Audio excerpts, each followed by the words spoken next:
Žinia, jog neseniai dėl mums nežinomų priežasčių keliasdešimt centimetrų ore pakibusi Biržos tilto dalis paskatino auksarankius viadukų specialistus prikišti savo nagus prie šio pakeliamo tilto mechanizmo gerovės.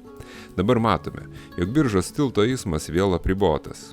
Automobilių eismas vyksta tik iš pietinės miesto dalies, iš šiaurinę.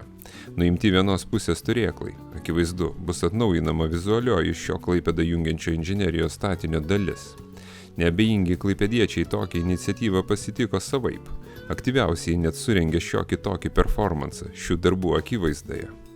O mes savo ruoštų tikimės, jog šis Klaipėdos simbolis greitų metų suspindės kaip niekad anksčiau. Nepamirškite prenumeruoti Klaipėdą TV kanalą ir palaikyti mūsų veiklą savo patiktukais.